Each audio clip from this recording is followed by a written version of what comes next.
Well, I have an announcement to make this morning. Normally, I don't talk about my private life in public, but I need to say something, and that is that I'm letting you all know that I'm changing my relationship with my mind. I mean, we're still living together, but we're not as intimate as we used to be, if you know what I mean. I discovered that my mind has a thinking problem. You know, at one time it was just a social thinker, but then I found that it was thinking first thing in the morning. Couldn't stop at one thought, you know, just kept going on and on and on. It would think alone, would hide its thoughts.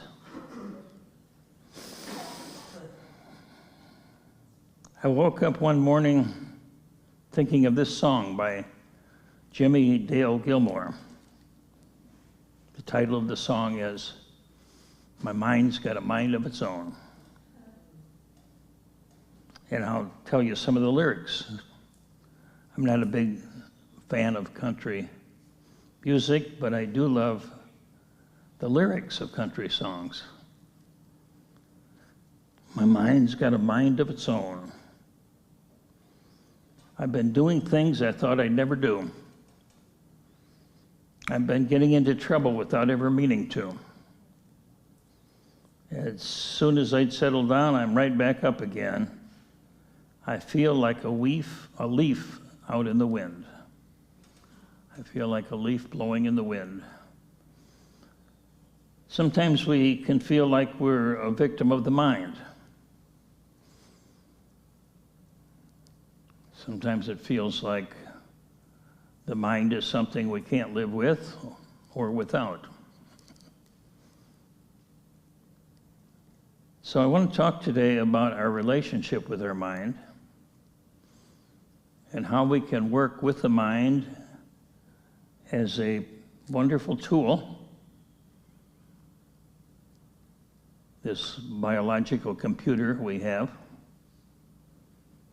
and yet at the same time not be at the mercy of it, which many of us are.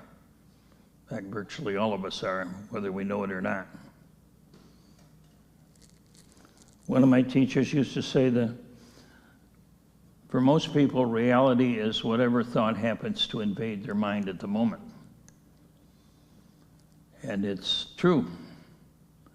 If you've ever been in a conversation with a group of people and just watch how the conversation goes, it'll go this way, and then somebody will say something, and it goes this way, and it goes this way, and that's just the way our mind goes. You see, it just goes around and around, like a cat chasing a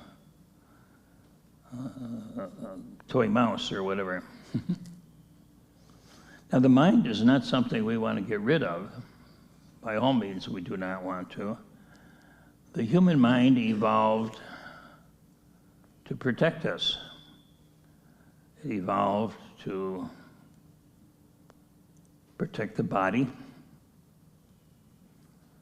It evolved to keep the body safe, comfortable, free from pain as much as possible. That's what the mind does. The problem is we have become identified with the mind. We think we are the mind. We think we are our thoughts. We think we are making our thoughts happen. Like the rooster that crows in the morning thinks it's bringing the sun up. You see, we think we're thinking our thoughts. And sometimes we can deliberately think certain thoughts, but most of the time, thinking just happens. And if we're identified with it, away we go. We get in that train, and it takes us wherever that train is going, you see. So, recognizing that the mind has done an excellent job of keeping us safe. I mean, by virtue of the human mind, we have become the dominant species on this planet. Whether that's a good thing or not, I'll leave up to you to decide, but it's true. We are the dominant species, not by virtue of our physical prowess, but by virtue of our mind. You see. If we had to live like animals, we would have perished a long time ago. You see, most of us could not spend a couple nights alone in the woods without clothes, without Uber Eats or somebody to bring us food or whatever. You see. But it's our mind that has created this proliferation of human beings and the fact that human beings dominate this planet. The problem is not the mind. The problem is we're trying to make the mind do something it cannot do. We look to the mind to make us happy. It cannot. And we look to the mind to tell us what reality is, which it can't. So when we do that, we're creating problems for ourselves. So just notice when you turn to the mind to be happy, I'm sad, or I'm lonely, or I'm bored. So I will engage the mind in something, some form of entertainment or something to keep it busy. Or on the other hand, we may believe that the mind is telling us what is real. We look around and we think what we see is real. We believe our senses are reality. You know, science will tell us that that's not true, even though science itself deals with the physical world. You know, just the very spectrum of light that we see is just a tiny, tiny fraction, the total spectrum of light. The spectrum of sound that we can hear is just a tiny spectrum of sound, and so forth. I mean, we live in a tiny little chink. You know, what is it? William Blake says that man sees through tiny chinks in his cavern, his cave. We're peering out at this universe thinking what we see is everything is real. And it's not. Again, that doesn't mean that the mind is useless. It's very useful. But we need to use the mind rather than the mind using us. So when we become identified with the mind, when we think I am the mind, when we think I'm thinking my thoughts and I'm looking at the world and it's real, and when I look to the mind to make me happy, it can't do that. The mind can make you safe physically, can figure out a way to keep you safe, can figure out a way to help you survive, but it can't tell you what's real, and it can't keep you happy. So how do we free ourselves from this identification with the mind, where we think we are the mind? You know, it's like watching a movie, believing that we are the characters in the movie rather than in the audience watching the show. We can enjoy a movie if we know that it's just a movie, but if we think it's real, every horror show becomes frightening. You know, every comedy show we think is happiness. You see, we think entertainment is happiness, and it's not. It can be addictive. So the work is to pay attention to the mind, the activity of the mind. Of course, that's a very common, very standard, very basic Buddhist practice, is awareness of the mind. So we're going to talk about that. How is it that awareness of the mind will help us disidentify from the mind itself? That which we're aware of is not us. You know, if I see a tree,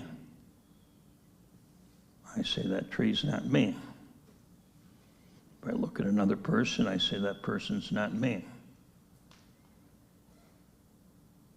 So what I'm aware of, I'm aware is not myself.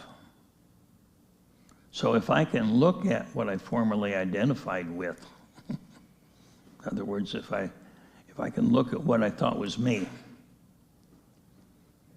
my thoughts, my feelings, if I can observe them rather than be them,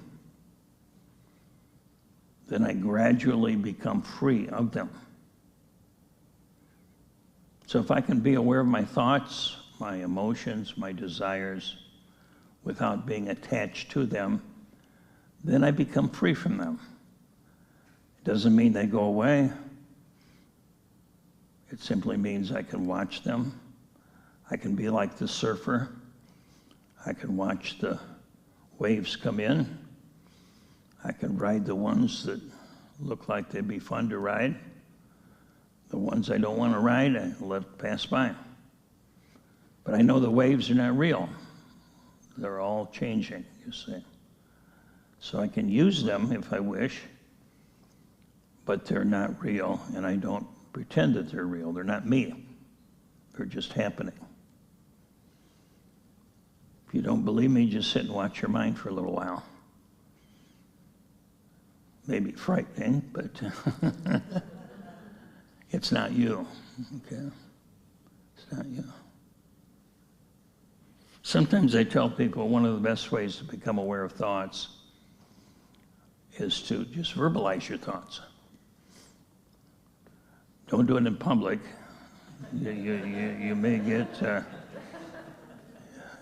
get arrested or institutionalized. So, but when you're alone, verbalize your thoughts. It's, oh my God, if anybody talked to me this way, I'd punch him. Yeah, we put up with how we talk to ourselves. You know, would you treat someone else? Would you marry someone that treats you like you do, treat yourself? No, heavens no. Yes, so, watching the mind without being identified with it. So when we're aware of the body, we just simply sink into the body. We're aware of the body with the body.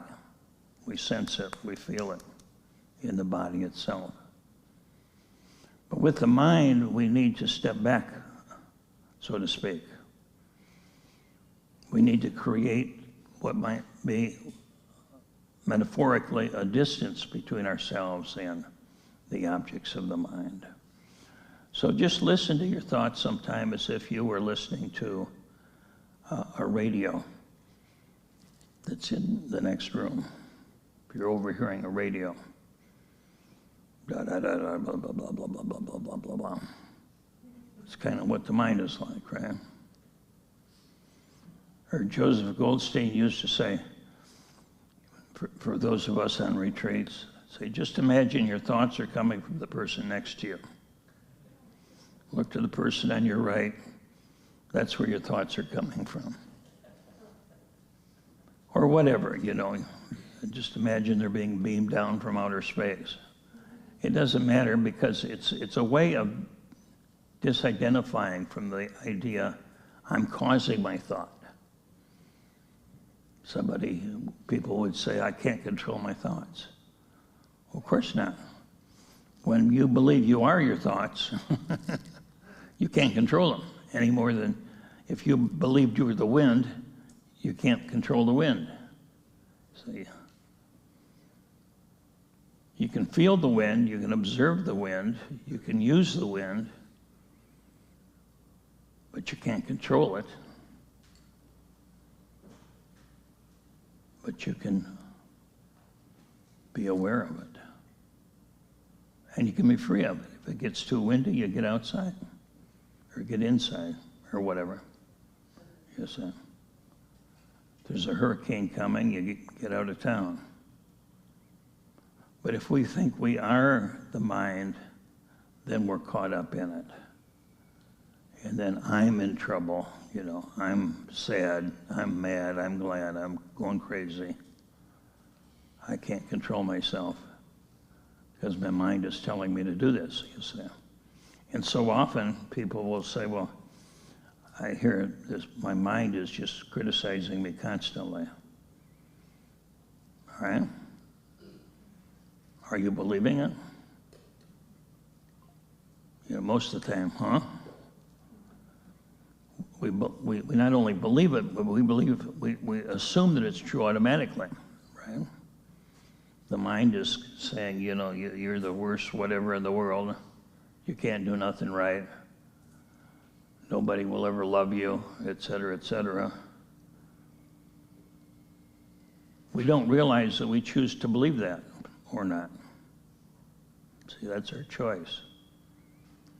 See, when we are able to observe something, we can decide whether or not we want to believe it. When you hear somebody giving a speech, you can decide whether or not you want to believe them. But if the speech is coming from inside your own head, we don't realize we have that same choice. So being aware of the thoughts, being aware of what the activity of the mind, we can choose whether or not we want to believe or use those thoughts. Because some thoughts are helpful. Some ideas are very powerful. Some ideas are absolute nonsense.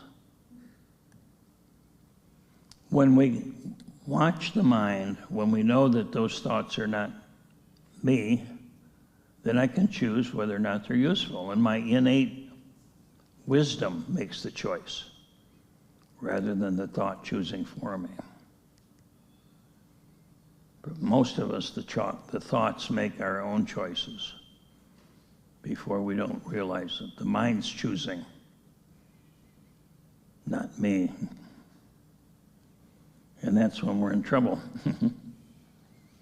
So don't take ownership of the mind. Don't believe that you're causing the mind, that you're creating what's going on. My mind has a mind of its own. In a way, that's true. But if I think I'm that mind, then away I go. I'm like a leaf in the wind. What is important and what can help keep us from getting lost and identified with the mind is to be fully aware of the body. And that's the paradox, is when we're present in the body, we have a foundation from which we can observe the mind more readily without getting caught up in it. If we're not in touch with the body, then as soon as we try to observe the mind, typically we get swept away in it. You know, it's like you're standing by the railroad tracks watching these boxcars go by. Boom, boom, red one, blue one, yellow one. Next thing you know, you're inside of one of those boxcars and you're in a different city 15 miles away before you realize it. You see?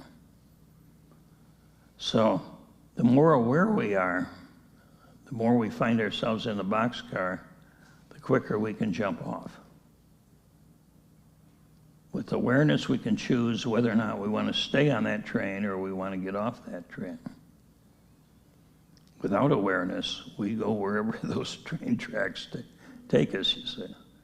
And those train tracks are well-worn grooves, whether you call them karmic grooves or habits or whatever you want to call them. We all have grooves, we all have tracks in the mind that thinking tends to follow. And you can watch it pretty easily enough. You see the mind follows a certain track. You know, very few thoughts are original. Most of them are replays over and over and over and over and over again. If we had to watch a movie over and over and over and over and over again, we'd go crazy. But what keeps us going is the fact this movie we think it's about us. When we're identified with those thoughts, we think that movie we're playing is me. So like whatever story I'm telling myself, who's the star of that story? Moi, you say. Or who's the victim? Moi. Who's the hero? Moi. So that's what the mind can do. So being grounded in the body is really important, because I often use the metaphor that it's like if you're out on the ocean in a little boat, you may be floating perfectly okay if it's calm. But as soon as a storm comes up, what happens? You know, you're food for the fish, basically. That boat goes over very quickly. So if you're not grounded in the mind, you may be okay for a moment watching the mind, but the minute some emotion, some strong thought comes along, you're caught, you're hooked. You say, away you go. But if you're in a big boat, imagine that you're on a battleship. Storm comes along, you barely notice it. So if you're in a little rowboat, you're in trouble. So the size of the boat is a metaphor for how grounded you are in the body awareness. If you're deeply grounded in the body, aware of the body, then begin working with the thoughts. So that's what I typically recommend. When we observe with clarity, when we observe without attachment, then we are actually observing from the source of awareness, which is the Buddha nature itself. So we try to become the Buddha nature, but we already are. The thing is, we don't know that we're the Buddha nature because we think it's something out there. We think it's something to get. But the Buddha nature is something we see from, but we don't recognize it because we're so identified with the object of what we see. When we see that we are the seer, we are the observer of our thoughts, our sensations, then we are much closer to the Buddha nature. And you can use the mind the way you wish, rather than having the mind use you the way it wishes. Life is much better that way. I wish you well.